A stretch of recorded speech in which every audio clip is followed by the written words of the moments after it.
कोई अपनी माई के पेट से पैदा होकर के नेता एमएलए एमपी बन के नहीं आता है। समाज में संघर्ष के रास्ते से जब आदमी चल पड़ता है संघर्ष के रास्ते पर, लोग आते जाते हैं, कारवां बनता जाता है।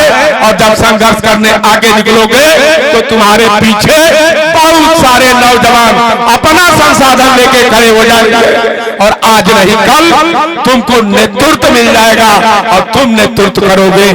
ये अब जरूरत है और विशेष करके बलिया की जुड़ना पड़ेगा, जुड़ेंगे, ताकत मिलेगी। जब ताकत मिलेगी तभी हमारा समाज शक्तिशाली बनेगा, समृद्धशाली बनेगा। साथ निगेटिव राजनीति भैया मत करना, हरदम पॉजिटिव राजनीति की तरफ चलना। ये निगेटिव राजनीति कभी किसी का भला नहीं करती है। ये मनुस्मृति और ढोंगा ये या वो, ये केवल मंचों से भाषण होता है। और जिन लोग भाषण करते हैं उनके घरों में जब कोई काम परोज पड़ता है, शादी विवाह पड़ता है, तो जाइए देखिए पंडित जी मंत्रोच्चार कर रहे हैं। साथियों, बड़े देर से सम्राट अशोक जी के बारे में इस मंच के माध्यम से चर्चा चल रही है। सदियों पुरानी जो हम लोगों की एक मौर्य वंश की स्थापना के साथ चक्रवर्ती सम्राट चंद्रगुप्त मौर्य जी ने जो इस वंशावली की स्थापना किया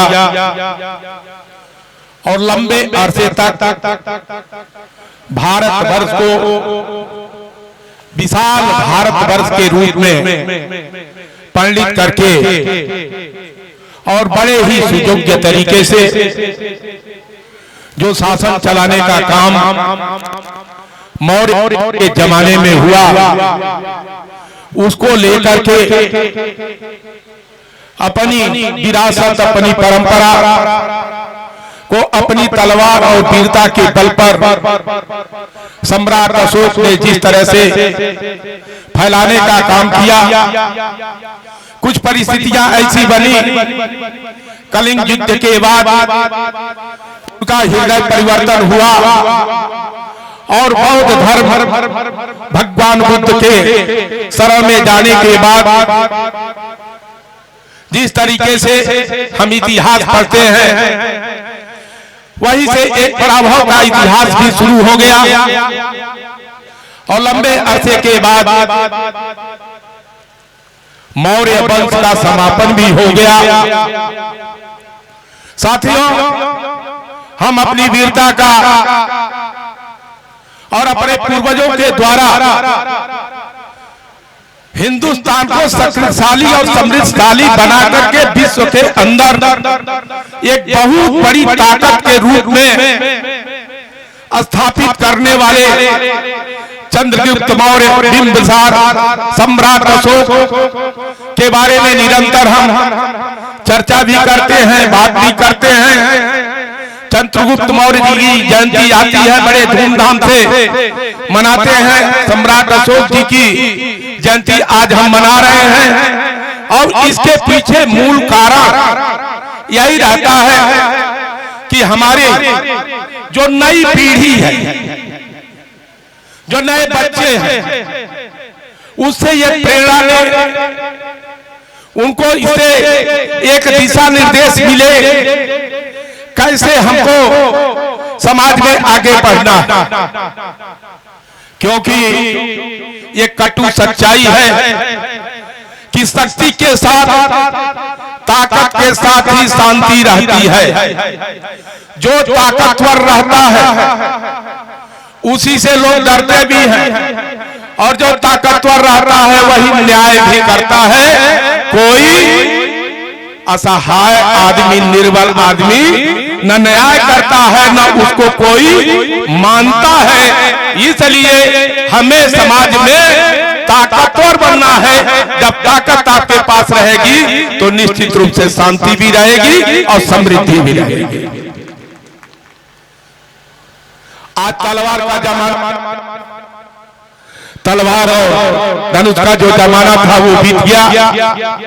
आज हमारे हाथ में मताधिकार का हथियार है। हिंदुस्तान के अंदर लोकतंत्र है और किसी राजा रानी की पेट से कोई मुख्यमंत्री और एमएलए एमपी पैदा होता है तो आपके वोट के द्वारा मुख्यमंत्री और प्रधानमंत्री पैदा होता है। साथियों, बलिया जिला है, बलिया से बहुत पुराना, आज का नहीं। मेरे पिताजी जब 4-4 बार सांसद थे तब भी बलिया जिला का सिकंदरपुर और बिलथरा रोड विधानसभा सलेमपुर लोकसभा में आता था।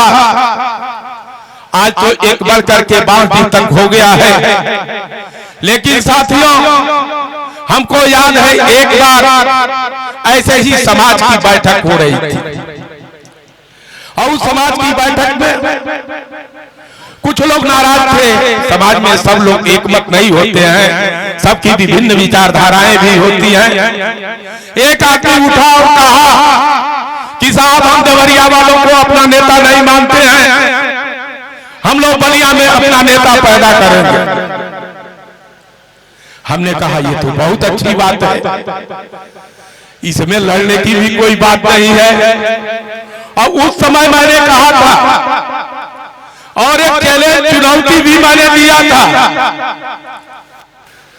कि शायद देवरिया में हमारे समाज की उतनी आबादी नहीं है जितनी आबादी बलिया जिले में हमारे कुशवाहा समाज की है। लेकिन देवरिया में आजादी के बाद से लेकर आज तक लगातार सांसद और विधायक हमारे समाज के लोग रोकते रहे हैं। लेकिन उस भाई साहब से हमने कहा कि आपके लिए चुनौती है, बलिया जिले में अपने समाज का कोई आप विधायक बना दो, आप नेता पैदा कर दो।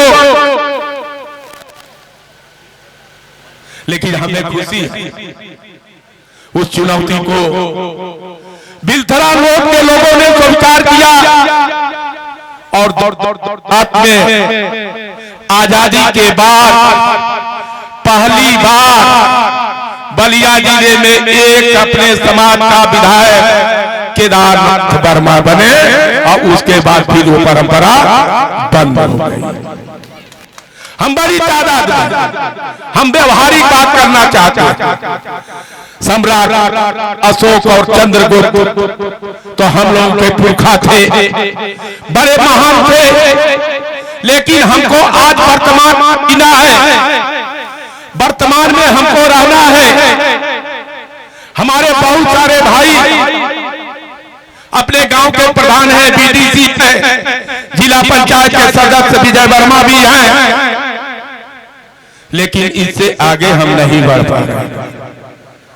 साथियों, आज सम्राट अशोक जी के जयंती के अवसर पर मैं आप सबसे कहना चाहता हूं और मैंने देखा है चंद्रशेखर जी के खिलाफ एक बार राम बहादुर वर्मा जी लोकसभा का चुनाव लड़े थे और पूरे बलिया में हड़कंप मच गया था और उस समय बहुत ही चुनौतीपूर्ण वो चुनाव बन गया था। और राम बहादुर वर्मा जी का साथ अगर और लोगों ने दिया होता तो हमारे अपने समाज का पहला सांसद बलिया से जीत के लोकसभा दिल्ली की पार्लियामेंट में गया होता। आप सबसे कहना चाहता हूं, कुछ लोग कहते हैं कि राजनीति करना, नेतागिरी करने से क्या फायदा है। भाई, फायदा तो यह है कि राजनीति एक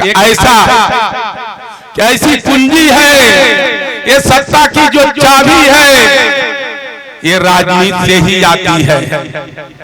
और सत्ता जो सब कुछ तय करता है, समाज कैसे चलेगा, देश कैसे चलेगा, कौन से नियम बनेंगे, कौन से कानून बनेंगे, जो सब आपके ऊपर लागू होता है वो तो सत्ता ही तय करती है।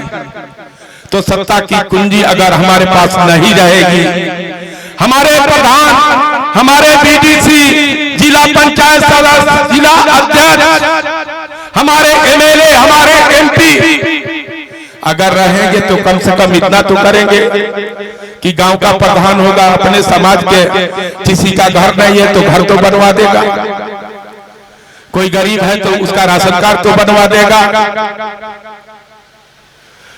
इसी तरह से अगर ऊपर चलते जाएंगे, अब कहते हैं ना कि अपना हसुआ टेढ़ा भी रहे तो अपने तरफ खींचता, तो समाज का कोई व्यक्ति कितना बड़ा से बड़ा भी बन जाए, जब समाज के लोग जाते हैं तो भीड़ के अंदर देखने के बाद एक सुकून होता है, आदमी धीरे से इशारा करता है, भैया आप जरा इधर आ जाओ, अकेले में आपसे हम बात कर लेंगे। अब बातें होती हैं। आज उत्तर प्रदेश के हमारे उप मुख्यमंत्री केशव प्रसाद मौर्य हैं, आज हरियाणा के अंदर हमारे समाज के नायक सिंह सैनी मुख्यमंत्री हैं।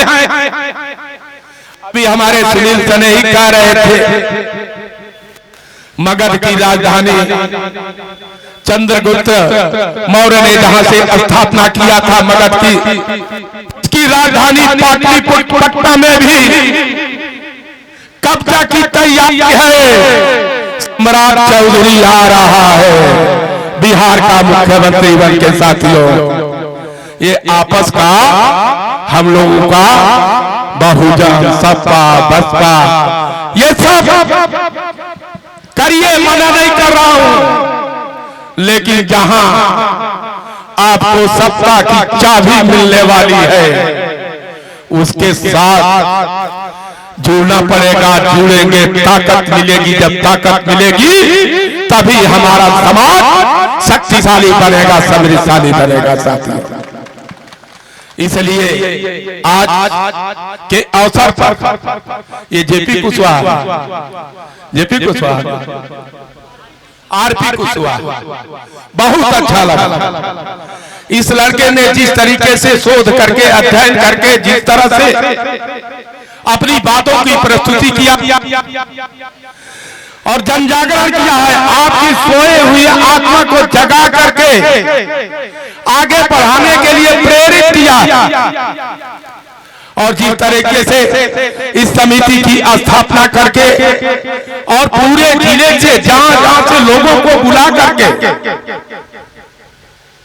और इतनी बड़ी मीटिंग कराकर और जो जागरण का जो जन जागरण है, आज इस सभा के माध्यम से जो प्रेरणा भी आप सबको मिलेगी, इसके लिए हम आरपी कुशवाहा को बहुत धन्यवाद करते हैं। इनकी कमेटी के लोगों को बहुत बहुत अभिनंदन भी करते हैं और ऐसे नौजवानों को आगे बढ़ने की जरूरत है। और साथियों, आरपी कुशवाहा मैं कहना चाहता हूं कि कोई अपनी माई के पेट से पैदा होकर के नेता, एमएलए, एमपी बन के नहीं आता है। समाज में संघर्ष के रास्ते से जब आदमी चल पड़ता है, संघर्ष के रास्ते पर लोग आते जाते हैं, कारवां बनता जाता है। और जब संघर्ष करने आगे निकलोगे तो तुम्हारे पीछे बहुत सारे नौजवान अपना संसाधन लेके खड़े हो जाएंगे और आज नहीं कल तुमको नेतृत्व मिल जाएगा और तुम नेतृत्व करोगे। ये हम जरूरत है। और विशेष करके बलिया की, हमारा बलिया, हमारे समाज का कुशवाहा महासभा का यहाँ बड़ा सिस्टमेटिक चुनाव होता है। बड़े लाल जी चले गए, बड़ा सिस्टमेटिक चुनाव होता, हमारे देवरिया में नहीं होता। लेकिन वहां हर बार कोई एमपी हो जाता है, एमएलए हो जाता है। अब बलिया में कुत्ता है, अभी नहीं है। 7 विधानसभाएं हैं। पिछली बार जब हमारे प्रदेश के अध्यक्ष उस समय स्वतंत्र सिंह थे, हमसे पूछे कि बलिया में बताओ कहां वर्मा को टिकट दिया जाए। अब वर्मा कोई टिकट नहीं मांग रहा, किसको टिकट दिलवा दिया जाए? जब टिकट मिलेगा तभी तो आप लड़ाई लड़ोगे, चुनाव जीतोगे, विधानसभा में पहुंचोगे।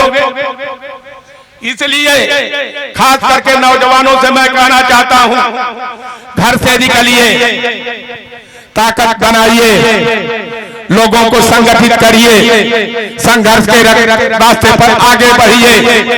और हाँ, निगेटिव राजनीति भैया मत करना, हरदम पॉजिटिव राजनीति की तरफ चलना।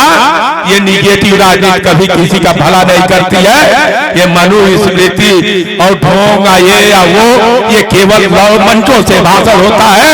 और जिन लोग भाषण करते हैं उनके घरों में जब कोई काम परोज पड़ता है, शादी विवाह पड़ता है, तो जाइए देखिए पंडित जी मंत्रोच्चार कर रहे हैं। तो इस तरह का ढोंग फैलाने की जरूरत नहीं है। हम सनातनी हैं, हम हिंदू हैं, हम हिंदू को मानते हैं, सनातन को मानते हैं। मंचवा से तो बहुत लोग ऐसा ऐसा बोलेंगे जैसे कि हम लोग हिंदू है ही नहीं। और हिंदुओं ने हमारे पर बहुत अत्याचार किया। ये हिंदू आते कहां से भैया? कोई आसमान से पैदा हुए? हम हिंदू नहीं है। तो इस तरह की बातों में बरगलाने की जरूरत नहीं, इस तरह से बरगलाने की किसी को कोई जरूरत नहीं है। और हम और आप जो परंपरा से, विरासत से, बाप दादा के जमाने से जिस धर्म को हम मानते आ रहे हैं, देखते आ रहे हैं, आज भी वही सारी चीजें हो रही हैं। बदलाव हमको अपने समाज में लाना है, केवल हमको कुरीतियों से बचना है। लेकिन इसी समाज में व्यवहारिक रूप से संघर्ष करके, लड़ाई करके गांव के प्रधान भी बनने की जरूरत है, बीडीसी भी जरूरत है, विधानसभा में भी जाने की जरूरत है, लोकसभा में भी जाने की जरूरत है। तब आपके बेटे का भविष्य उज्जवल होगा, आपका बेटा आगे बढ़ेगा। चाहे वो शिक्षा का क्षेत्र हो, चाहे व्यापार का क्षेत्र हो, चाहे समाज का क्षेत्र हो, हर क्षेत्र में जब हमारे पास ताकत होगी तभी आप बढ़ पाएंगे। अब इसके लिए जरूरी है कि हम सभी लोग एकजुट हों, सभी लोग संगठित हों, एक साथ रहें। और देखिए अभी थोड़ा लंबा हो जाएगा, लेकिन कहना इसलिए चाहता हूं कि अभी 3 दिन पहले मैं केशव मौर्य जी से डिप्टी सीएम साहब से मिल रहा था। हमारे साथ बलिया के 4-5 लोग थे, समाज के लोग थे। जब मैंने उनसे परिचय कराया कि ये संजीव वर्मा है, ये फलाने वर्मा है, फलाने वर्मा है, तू कहे कि तो बलिया में तो वर्मा ये सब कुशवाहा होते हैं। हम कहें जी भाई साहब, सब बलिया के वर्मा ही पूरे देश में ऐसे हैं जो कुशवाहा होते हैं, लिखते हैं वर्मा। लेकिन जब सम्मेलन होगा तो लिखा जाएगा कुशवाहा महासभा सम्मेलन। भाषण करेंगे फलाने वर्मा, फलाने वर्मा, फलाने वर्मा। तो उन्होंने कहा कि ऐसा है 22 से जनगणना होने जा रही है, और इस जनगणना में आप लोग अपना सही जाति लिखवाइएगा, क्योंकि लोकतंत्र में जाति ही सबसे महत्वपूर्ण होगी। और जिसकी जितनी संख्या भारी, उसकी उतनी हिस्सेदारी। तो इसलिए आप सभी लोग निश्चित रूप से ये जो जनगणना आ रहा है, खास करके बलिया के लोगों को, भैया वर्मा मत लिखवा दीजिएगा, वर्मा कॉमन चीज है। ये देखिए हम लोगों के यहाँ इस इलाके में हमारे रामाश्रय वर्मा जी मऊ के पार्टी के जिला अध्यक्ष जी हम लोगों के बीच में आए हैं। आज अध्यक्ष बनने के बाद वर्मा जी से कई बार मुलाकात हुई है, अध्यक्ष बनने के बाद पहली बार हो रही है। आपको बहुत बहुत बधाई। और ये कहना चाहते थे कि अपने यहाँ ये देवरिया, बलिया, आजमगढ़, ये इलाका जो है हम लोगों का, यहाँ कुशवाहा लोग लिखते हैं। अब बनारस और इलाहाबाद की तरफ चले जाए तो मौर्या लिखते हैं। ये सहारनपुर के बीच के एरिया में चले जाए तो उधर सैनी लिखते हैं। अब इटावा के बीच में चले जाइए तो साके लिखते हैं। तो सब कुशवाहा ही। तो इसलिए हम लोगों को अपनी मूल भावना, मूल चीज को पकड़ करके रखना है। और जाति जनगणना जो होने जा रही है, इसके लिए भी मैं आप सबको जागरूक करना चाहता हूं। और खास करके आज आरपी कुशवाहा, आप सबको मैं चुनौती देना चाहता हूं कि आने वाले 2027 और 2029 लोकसभा तक अगर बलिया का कोई हमारे कुशवाहा का बेटा विधायक और सांसद बन जाए, मैं इसकी चुनौती आप लोगों को देता हूं कि आप लोग बनाइए। आज इस अवसर पर यही आप सबको चुनौती है, यही संकल्प है। बहुत बहुत धन्यवाद।